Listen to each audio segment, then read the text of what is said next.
Prisrčen dober dan vsem zbranim. Najlepša hvala, ker ste si vzeli čas in nas počastili svojo prisotnostjo. Iskreno povem, da ko smo prišli na cilj te 4. monumentalne knjige Zgodovine zdravstva in medicine na Slovenskem, ki skupno obsega okrog 3000 strani in ima okoli 7000 slikovnih prilog, smo se tako oddahnili, da je tisti cilj, ko si na nek način v sebi prazen, ko že ne veš več, kaj bi povedal. Ampak tako kot je Nejc Zaplotnik rekel, važna je pot. In mi smo to pot prehodili. Prehodili smo jo z veliko odločenostjo, da želimo priti do konca, z izjemno vztrajnostjo, ker se zavedamo, da v medicini ni nobene stvari brez vztrajnosti, brez samozaupanja, brez zvestobe poslanstvu, z veliko predanostjo tudi živečih, starejših zdravstvenih sodelavcev, predvsem zdravnikov, pa tudi seveda tistih, ki so še v uniformah in si težko vzamejo čas, ampak kakorkoli teh skoraj 600 strani in okoli 1400 slikovnih prilog, pa 1600 imen v imenskem kazalu je pred nami in predstavljajo celovit prikaz razvoja interne medicine, urgentne medicine in nujne medicinske pomoči, ki se tako že nadaleč kaže, da če slučajno ima kdo kakšne težave, takoj vidi, aha, čak, tam pa moja nezavest in tako naprej bo takoj dobila pomoč. In paliativne oskrbe. Imamo še 2 manjši poglavji, pa ne pomembni razvoj klinične prehrane in klinične genetike, kar ni ravno interna medicina, ampak seveda povsod zelo prisotna.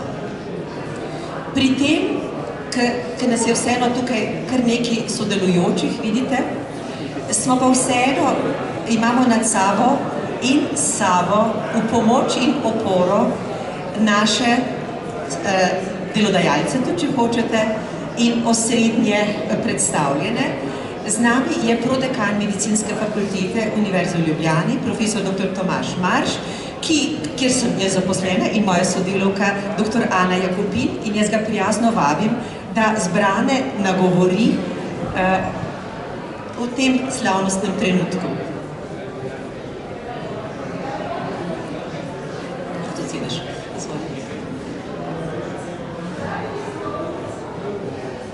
Najprej pozdravljeni in seveda hvala Zvonki za to res častno povabilo, tako da smo zelo počaščeni, da lahko sodelujemo na tem res izjemnem dogodku.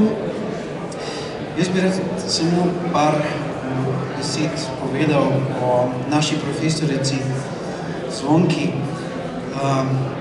Prvič to, da je ena izmed najbolj priljubljenih profesoric na naši fakulteti in predstavlja nek steber povezovalni, ki povezuje nekako vse humanistiko, temeljne vede, medicinske vede in nekako, ki ima tudi osrednjo vlogo pri, jaz bi rekel, temu profesionalnemu razvoju naših študentov. Zdaj, z velikim spoštovanjem pozdravljam izid te 4. knjige iz te obsežne monografije, ki jo je izdala Zvonka za svojimi sodelavci, torej Zgodovina zdravstva in medicine na Slovenskem. To je res pokazatelj temu, da je Zvonka izjemna znanstvenica, zdravnica in naša profesorica. Za medicinsko fakulteto Univerze v Ljubljani moram poudariti, da ima ta monografija res izjemen pomen. Ne le, da obogati znanstveno kulturno dediščino fakultete, širše izven fakultete, temveč postaja ključno študijsko gradivo za bodoče zdravnike in zdravstvene delavce. Študentom omogoča, da se seznanijo z bogato zgodovino medicine, zdravstva na Slovenskem, torej, da spoznajo tudi, kako so se razvile stroke, kar jih pa spodbuja tudi k kritičnemu razmišljanju, predvsem v tem hitro se spremenjajočem se svetu in da tudi globje razumejo vrednote medicine kot take in etičnih izzivov. Hkrati predstavlja to nepogrešljiv vir, torej na področju medicinskega izobraževanja, temelj praktično za vse vede. Najprej se moramo spoznati odkot vse izvire, da lahko sploh razumemo, kaj bo v prihodnosti in k temu tudi k celostni izobrazbi medicinskih strokovnjakov. Izdaja te 4. knjige poleg ostalih ni samo akademski dosežek, to je pomemben dogodek za celotno medicino in izobraževalno skupnost, kamor vsi nekako spadamo. Nilo nas opominja, da je zgodovina medicine neprecenljiv vir znanja, ki nas uči, kako se soočiti s sodobnimi izzivi. Tako da se profesorici, naši res dragi profesorici, iskreno zahvaljujem v imenu medicinske fakultete Univerze v Ljubljani za njen neprecenljiv prispevek k razvoju medicinske znanosti, izobraževanja in tudi pogledu medicinske fakultete kot osrednje ustanove na področju medicinskega izobraževanja.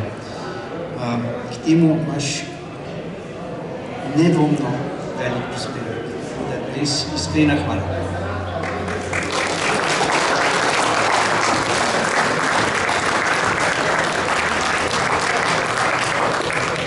Lepa hvala profesorju dr. Tomažu Maršu.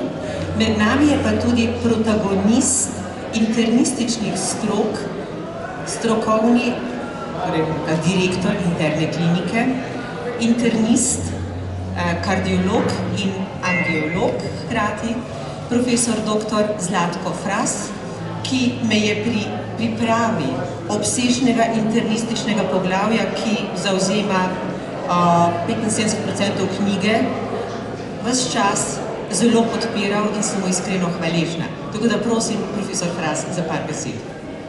Ja, najlepša hvala, najprej za povabilo. Hvala okolju, da je ta knjiga lahko nastala. Akademik Rozman je izrekel eno besedo, ki ti jo izrekam že dalj časa. Gre za neprecenljiv prispevek. Ne samo zato, ker je opisana, rekel, zgodovina zadnjih nekaj desetletij interne medicine, pa še malo dlje na Slovenskem, ampak ker vsebuje tudi nekaj temeljne prispevke internistov skozi zgodovino. Od prvih zdravnikov, ki so bili internisti, in v pravici je interna medicina kraljica medicine. In če tukaj nadaljujem, seveda tebi še daleč in dolgo ne bo enakega. Zgradka, takega dela dvomim, da se bo lotil nekdo v prihodnjih stoletjih razen računalnik mogoče. To pa nihče ne more pomagati. Namreč kaj hočem povedati? Človeka s toliko energije, vztrajnosti in radovednosti, vedoželjnosti redko srečaš. Tako da vesel sem, da sem lahko sodeloval pri tem.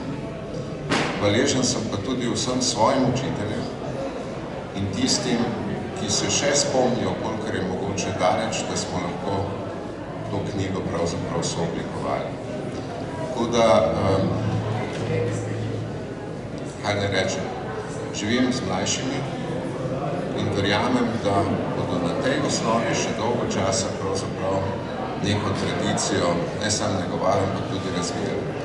Imamo odlične generacije, mogoče so nekoliko drugačni, kot ste bili, kot smo bili, kot smo, ampak verjamem, da ta tradicija interne medicine tudi zaradi tega dela bo imela naslednje. Tako da najlepša hvala v imenu interne klinike, ki je osrednja inštitucija za vsemi usmerjenimi internističnimi specializacijami, kateri je, verjamem, v pravici največji del te knjige namenjen in popisan, seveda pa tudi v imenu drugih internistov, kajti interna medicina na Slovenskem kljub vsemu ni samo univerzitetni klinični center. Je v veliki meri, ampak skupaj smo ene družine. Mi smo za eno, bom rekel, manjšo prestolnico. Tako da najlepša hvala, čast mi je bilo in veselje mi bo deliti to knjigo z vsemi mojimi sodelavci.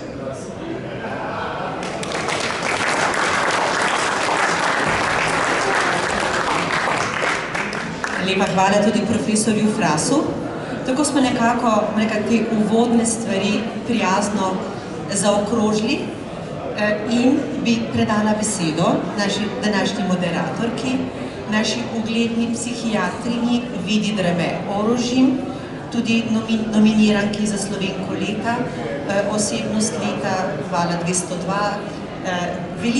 veliki borki za zdravje duševnih bolnikov in še posebej bolnikov z demenco, ki v globino razume poslanstvo medicinske humanistike, ta namreč bolnika niti zdaleč ne jemlje samo fizično, ampak pri tem upošteva celostno različne vidike, od čustvenih do psihičnih, duševnih, duhovnih, socialnih, ekonomskih, tudi zavarovalniških, ne nazadnje, in tako naprej, tako da šele ko mi bolnika v celosti vidimo, ko ga lahko doživljamo preko njegove bolezni, ki ga onesposablja, ki ga hendikepira, ki mu jemlje energijo, moč, upanje, zaupanje, ki ga pahne v trpljenje, in ko razumemo tudi neko njegovo socialno provenienco, in ko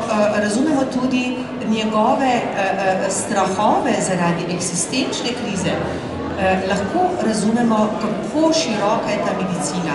In tudi to široko, bom rekla, čustveno plat medicine in njene vpetosti v družbo seveda na široko obravnavajo te knjige. Tako da prijazno prosim dr. Vido Drame-Orožim, da nas nagovori.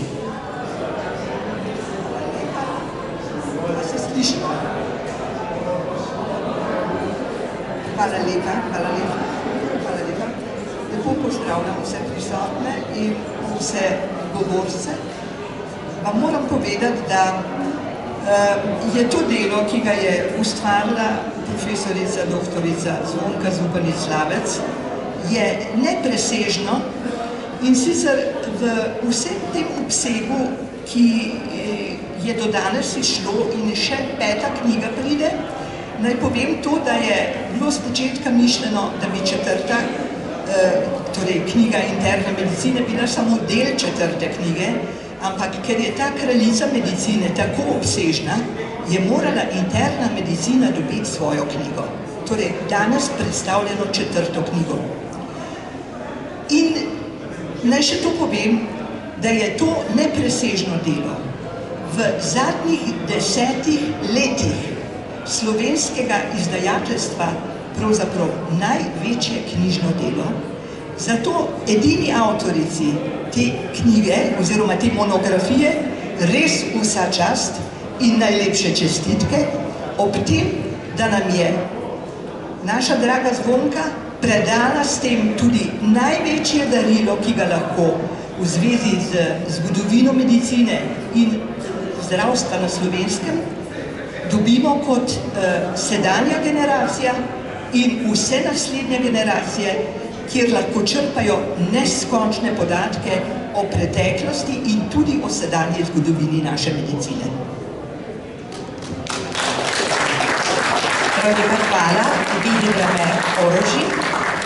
Rada bi torej povedala, kaj pravzaprav prinaša iz področja interne medicine.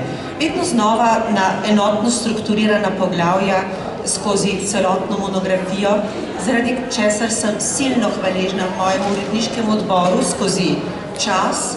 Namreč 2014 smo se prvič skupaj usedli, nekaj somišljenikov, in sicer profesor dr. Dušan Sket, ki nas vse prisrčno pozdravlja, profesor dr. Alenka Radšel-Medvešček, ki je letos umrla in je bila prav tako izjemna intelektualka, izjemno široko razgledana zdravnica, infektologinja in tudi internistka, in še nekaj veleumov z medicinske stroke, ki so pomagali sestaviti knjižno kazalo.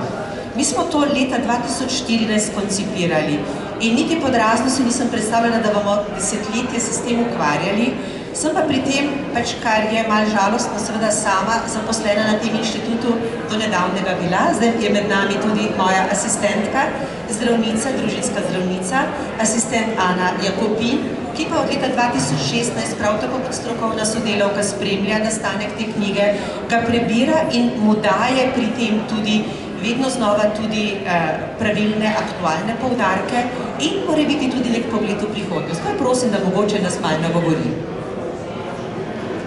Pozdrav vsem še z moje strani. Jaz bi rada predvsem izrazila eno veliko občudovanje do tega ogromnega dela in pa všeč mi je, kako povezovalno je. In pa tudi res se lahko naučimo veliko o tem, kako so ljudje, ki jih res lahko močno spoštujemo, delali skupaj za dobro pacientov. To se mi zdi to ključno sporočilo, ki veje iz vsake strani te knjige. Tako da jaz kaj drugega niti ne bi povedala, ker so še drugi, ki bojo povedali bolj pametne stvari. Lepa hvala, Ani.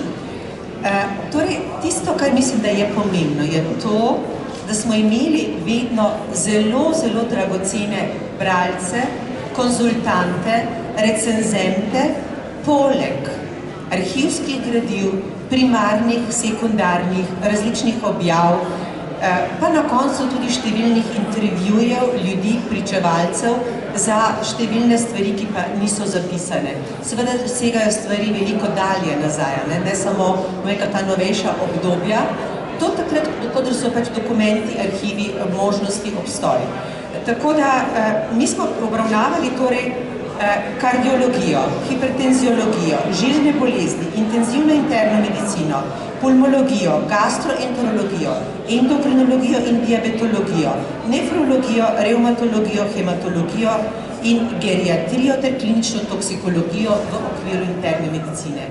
To je res enorm korpus interne medicine, kjer tudi recimo je lahko neko tako osrednje sporočilo razvoja teh strok, kako se je ta od silno skromnega znanja in minimalnih znakov in simptomov, s katerimi sta se bolnik in zdravnik srečevala skozi čas, do prvih tehnoloških dosežkov, rentgenske aparature, prvih endoskopov, nadalje potem vse intenzivnejših slikovnih metod, potem recimo strašne prelomnice so razvoj recimo umetne ledvice, hemodializa, recimo ledvični bolniki, ki so prej bili obsojeni na uremijo in smrt, naenkrat lahko živijo in imamo danes, jaz mislim, da okoli 2500 takih bolnikov v Sloveniji, okoli 1500 transplantiranih ledvic, to so kot pravi čudeži, bi pa neka nova odkritja. Potem recimo, če gledamo bolj na te kronične bolezni, recimo sladkorna bolezen, ki je bila tudi do odkritja inzulina 1921 smrtna bolezen, z odkritjem inzulina se to vse zelo spremeni, danes pa že razmišljajo o tem, kako bi recimo imeli tedensko dozo inzulina, kar je seveda že skoraj pravi čudež. In seveda glede na spremenjen način življenja na tisočere načine, tudi recimo je ravno ta bolezen danes med prevladujočimi, imamo skoraj 200 000 diabetikov. To je strašen podatek, tako da je to spet eno izjemno pomembno področje, kjer lahko za kronično neozdravljive bolne veliko ponudimo in hkrati tudi razmišljamo, kako recimo v primeru teh nekih težjih bolnikov z neozdravljivimi boleznimi tudi paliativno pristopamo, kar bomo naknadno tudi še slišali znotraj predstavitve te knjige. Nadalje bi izpostavila morebiti recimo ravno srce in ožilje, kjer so se tudi tako dramatične spremembe zgodile in intenzivne interne medicine, kjer je danes preživetje enormno drugačno, kjer imamo recimo s stentiranjem, s vstavitvami umetnih žilnih opornic naenkrat silno veliko preživetje in tudi so to nastale intenzivne stroke, niso več samo, tako kot je včasih interna medicina, so rekli, kirurg lahko takoj vse naredi, sploh ne bomo drugega rabili, slepič izreže, pa je bolnik zdrav, danes pa tudi recimo lahko pri popuščanju srca že marsikaj naredimo in zelo večamo kakovost življenja, daljšamo življenjsko dobo in skrbimo tudi za kvalitetno izvenivanje človekovega življenja po naravni poti, v duhu hipokratične medicine, ki znotraj medicine velja za temelj, za naše bistvo, za naše poslanstvo, služiti zdravniku, njegovemu zdravju, dobrobiti, preprečevati bolezen, jo lajšati, večati kakovost življenja in tudi podaljševati življenje ter kakovost po starosti zagotavljati, pa tudi medgeneracijsko sodelovanje in sožitje pri tem prihaja v poštev.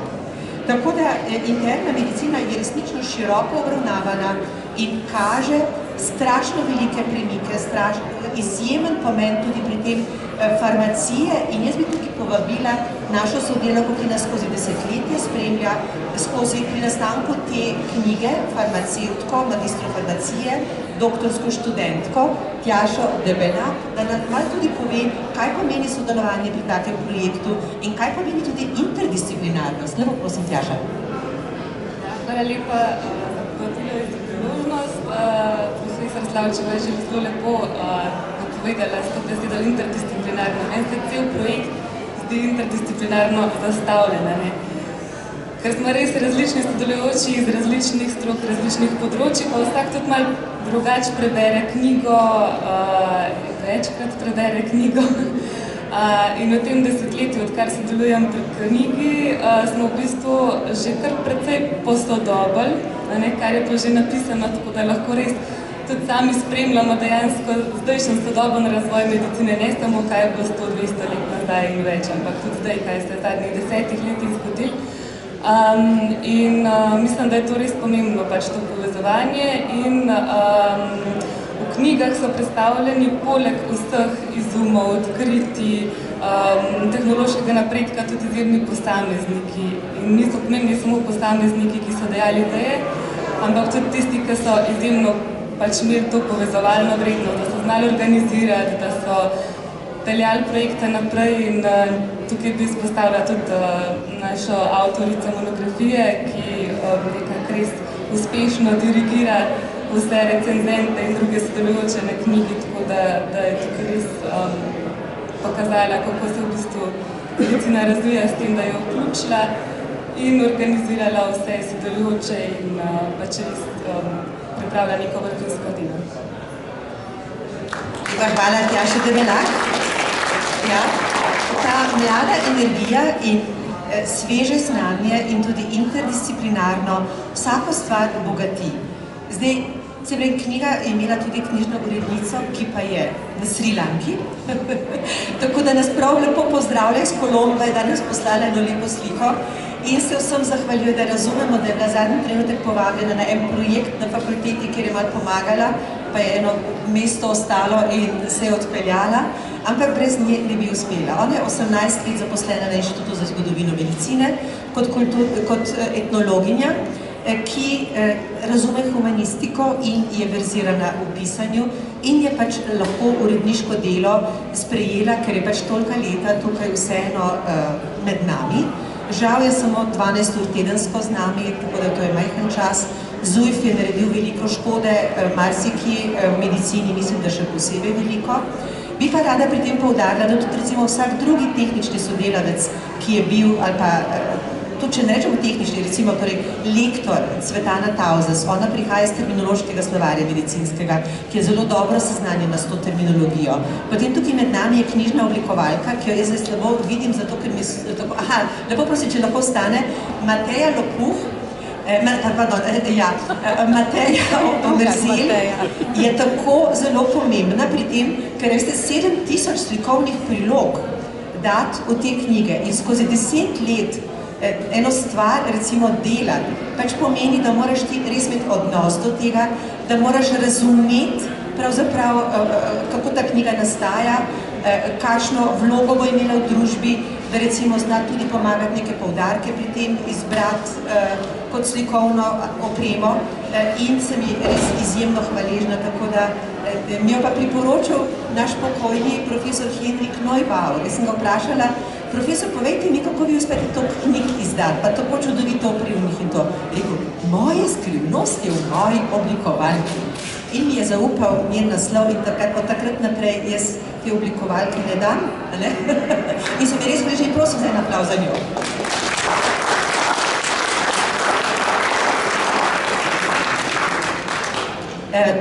Še dodala bi, da povzetke je prevajala ena naša zdravnica Anja Krek, ki je danes popoldne v ambulanti, preverjala jih je ena naša študentka medicine, ki je v angleščini študirala, Lucija Žmavc, in je tudi danes zasedena z vajami. Medtem ko tisto, kar je pa zdaj še strašno pomembno, je pa to, da imamo v knjigi dve veliki pomembni poglavji. Prvo se že ves čas najavlja tukaj razvoj urgentne medicine in nujne medicinske pomoči v Sloveniji. In tukaj bi rada povedala, da sem brezmejno hvaležna mojemu sošolcu iz generacije, magistru Mitji Mohorju, ki je bil okoli 30 let vodja urgence v Kranju in je tudi protagonist razvoja te mlajše in moderne stroke in ga prijazno vabim k besedi. Hvala lepa. Najprej bi se ji zahvalil, ker mi je dala to nalogo, da sem moral sodelovati pri tem, ampak mi ni žal, zaradi tega, ker sem videl še cel kup stvari, na kateri bi pravzaprav pozabil. A se slišimo vse? Takole, no. Zdaj tistih ste iz medicine lahko malo zaspite, tistih pa ne, bi vam pa rad povedal, čisto en kratek sprehod skozi NMP, ne bo več kot 5 minut. Bodo ne se preveč ustrašali. Če se zdaj nekdo zgrudi, pa se mu srce ostalo, pa če prije do prometne nesreče, se vse zdi logično, ja, pokliče še 112, pa rečemo, še sam nekaj oživljaš, ampak sistem se bo zagnal, pošel bodo rešilci, pošel bo helikopter, laga bodo v bolnico in tako naprej. Ampak to ni zraslo samo od sebe, to je bilo treba zgraditi. In skozi vsa ta leta so se stvari izgrajevale. Začeli se že tlele, ne? To nič kaj. To je bil rešilc med prvo in drugo svetovno vojno v Kranju. In takrat niso bili zdravniki pa sestre, tisti, ki so ga vozili. To so bili prostovoljni gasilci. To so naši predniki, mi na njihovih ramah sedimo in nadaljujemo to tradicijo. To je pa danes. Imamo pa rešilca, pa helikopterja. Ja, pa te gor ne daš. Začel se je pa, recimo, če takole gledamo leta 76, ta številka 6 je tako pomenljiva, zapomnite se, 76 je primarij Ciril Armenij v Kranju pogruntal, da urgentna medicina ni del splošno, ampak je nekaj bolj posebnega, nekaj specifičnega, je treba organizacijo temu prilagoditi. In je ustanovil prvo sodobno ambulanto za NMP v Kranju. In čez 2 let, ko so se v Kranju očitno nekaj spričkali, šel v Ljubljano in je tam postavil sistem. Prej so imeli v Ljubljani vsaki občini svoj zdravstven dom, pa svojo dežurno službo, kaos popoln. On je to vse prenesel na eno mesto v kliničnem centru. To je velik korak naprej. Zapomnite se leta 76. No, kako gre pa zdaj to naprej? Leta 86, 10 let kasneje, je primarij Žmavc z velikim veseljem ga pozdravljen, sedi med nami. V Celju si izmislil novo zadevo. In sicer zdravnik, reševalc, šofer, opremljen avto, šli so še prej v bolnico na izobraževanje, so začeli voziti na urgence. Uganite, kako je bilo prej? Nikako.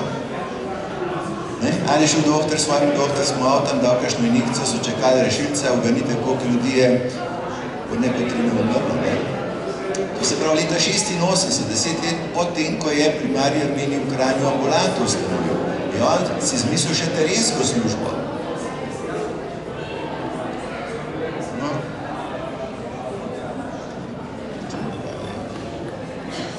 Evo. Kaj ćemo pa zdaj narediti? Evo, s takmali rešilcem so se vozili. Aha, s takmali rešilcem so se vozili.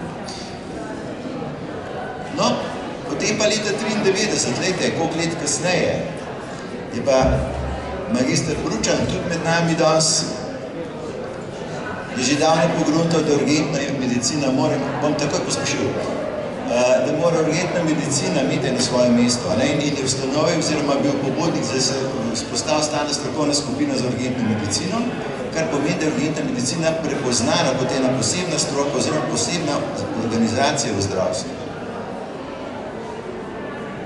No, tudi če kaj ustrelim, ne gre.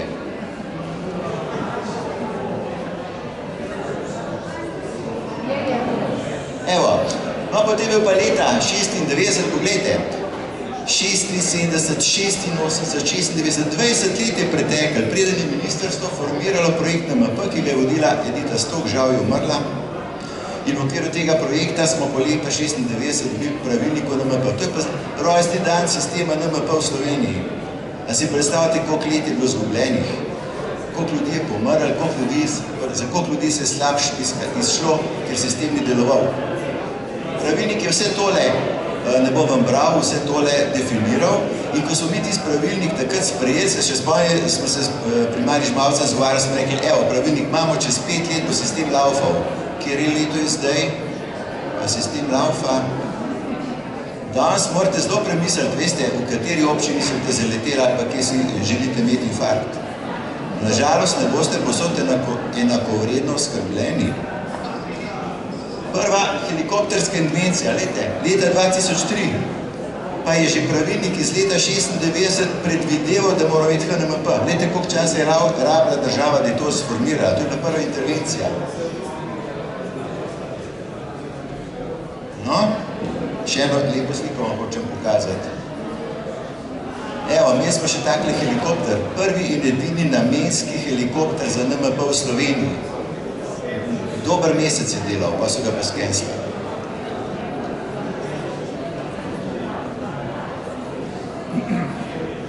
Dispečerska služba, takole izgledala v času primarija Armenija, ta sestra je še zdaj živa. To je pa danes. Dispečerstvo je zelo pomembno, če hoče sistem reagirati, če dispečerski sistem ne laufa, je vse prepozno, čas zamujen. No in zdaj, kaj smo se naučili iz zgodovine? A smo se sploh kjenili, zakaj se gremo zgodovino? Jaz vedem, ne samo da vidimo, kaj je bilo narejeno, pa da vidimo, kaj ne naredimo drugače, da bo boljš. Eno je, sistem je nažalost odvisen od posameznikov. Gospod Bručan, gospod Mavc, od teh ljudi je bilo odvisno. Če njih ne bi bilo, pa ne bi bilo nič. Kakšna država je to, da je sistem odvisen od NMP, ni čebelarsko društvo. Če ta sistem ne laufa, ljudje umrejo. Predolgo je vse trajalo, država se ni izkazala. Rabimo inštitucijo, neodvisno od države, neko agencijo, ki bo skrbela za ves sistem. Tako, kot mora za policijo en sistem, se predstavljate, da bi vsaka občina za svojo policijo se skrbela. Kaj je rekel Einstein? Zdaj vemo, če ves čas isto ponavljamo, ne pričakujemo boljših rezultatov. In še nekaj bolj groznega je rekel. Sorry. Imeli bomo usodo, ki si jo bomo zaslužili, ampak to ni fair do pacientov.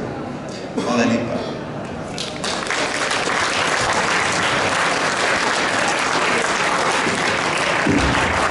Lepa hvala magistru Mohorju, ki je ne samo tole tako imenitno predstavo, predvsem te stvari premikal.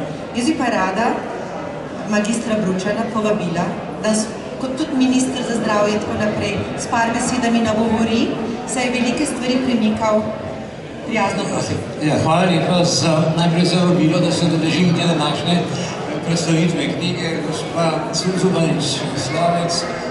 Seveda, govorimo o urgentni medicini, ker to je eno področje, ki nam je uspelo po letu 1991 nekako približati razvoju evropske in svetovne urgentne medicine z prve roke. Mi smo takrat pravzaprav se priključili Evropskemu združenju za urgentno medicino, ne preko nekoga drugega, ampak direktno svoji sami in smo imeli izredno velike možnosti. Takrat smo sodelovali z vsemi najeminentnejšimi strokovnjaki z tega področja z Evrope in Amerike. Pri nas so bili na naših sestankih predstavniki teh združenj in predsedniki. Najbolj se še spominjam dr. Deloza, profesorja iz Leva, ki je bil predsednik Evropskega združenja. Tako da v bistvu, da je velik vpliv na razvoj urgence v Sloveniji imel to obdobje, ko smo se lahko priključili razvoju urgentne medicine po svetu, tudi v ZDA, čeprav seveda z Amerikanci nismo imeli enakih pogledov na razvoj in delovanje urgentne medicine. Oni imajo drug sistem, že predhospitalne urgence, nas ampak na vsak način smo našli nek skupen način. Seveda je urgentna medicina, pa se sestoji samo iz zdravnikov. Urgentna medicina se stoji ogromno pomeni za delovanje urgentne medicine tudi drugi kadri, predvsem sestre, s katerimi smo seveda čisto dobro sodelovali. Brez tega sodelovanja urgentne medicine sploh ni.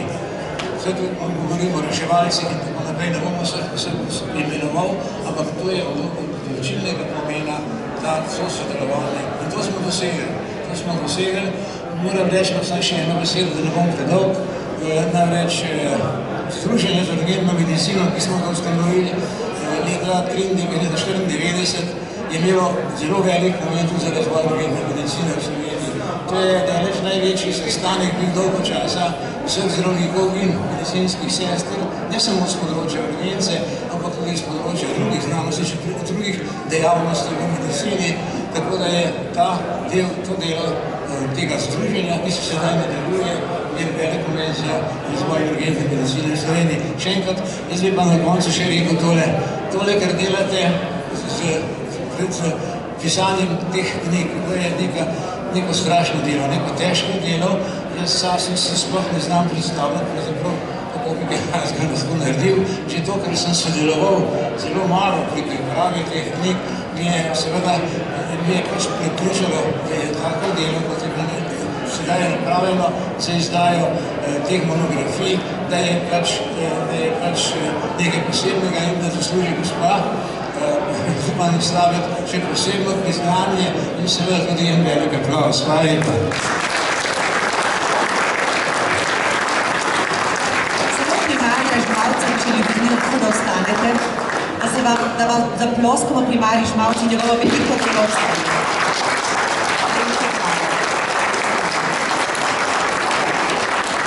Danes pa vemo, kako je s paliativno medicino in sem vesela, ker je med nami naša izjemno prodorna in izjemno trdno odločena, ne samo zagovornica, ampak organizatorka, motivatorka in na Gorenjskem tudi, najvažnejša seveda vodja tega dela, ki je umiranje na domu iz 40% na približno 90% pripeljala z mobilno paliativno ekipo. Lepo prosim za predstavitev poglavja o paliativni medicini. Oskrbi. Lepa hvala za povabilo in seveda tudi za sodelovanje pri tem izjemnem delu. Tako se mislim, da nobenega tukaj ni, ki ne bi dvomil v izjemnost tega dela in res iskrene čestitke avtorici za vso potrpežljivost pri oblikovanju te knjige. Moram reči, da sem zelo vesela, da je paliativna oskrba našla svoje mesto v tej knjigi iz večjih razlogov, ampak najbolj zaradi tega, ker se to danes predstavlja kot nekaj strašno novega, pa tudi nekaj, kar ni nujno strani stroke predvideno ali pa videno kot dobro, ampak nekaj, kar je nujno zlo, potem ko pač zdravljenje bolezni odpove. Pa vendar so načela paliativnega pristopa ravno toliko stara, kot je stara medicina.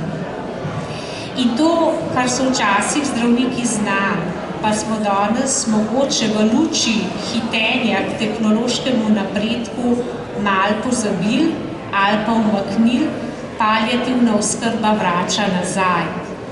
In to je zavedanje, da noben naš medicinski postopek, nobena invazivna medicina in nobeno zdravilo ni vredno nič, če ni vredno našemu bolniku. In ko bomo znali načrtovati naše ukrepe, ki bodo dejansko izboljšali kvaliteto življenja ljudi in bomo nekaj pomembnega spremenili v njihovem življenju, takrat bomo vedeli, da delamo prav. In takrat bo paliativni pristop postal nazaj neločljiv del sodobne, visoko razvite, tehnološko podprte medicine. In takrat paliativna oskrba ne bo na koncu, in tudi zdaj že konc, ampak na začetku vseh knjig, vseh poglavij in prvo razmišljanje vsakega klinika. Hvala.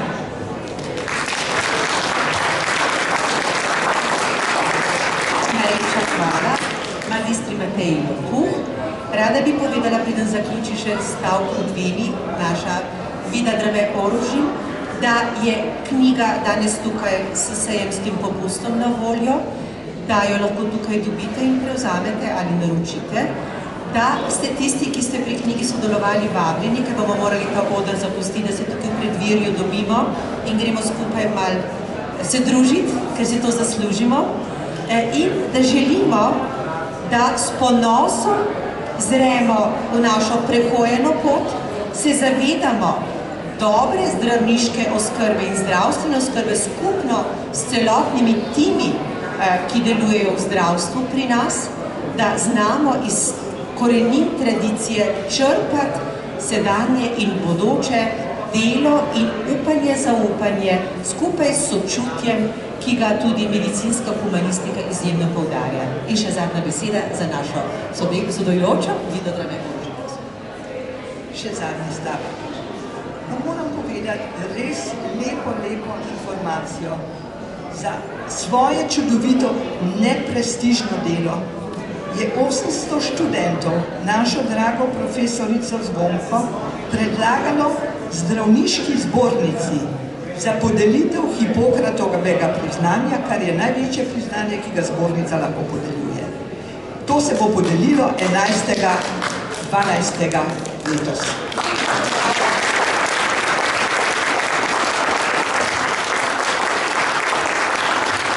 Lepa hvala.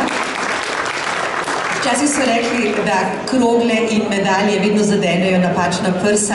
Jaz upam, da tokrat niso.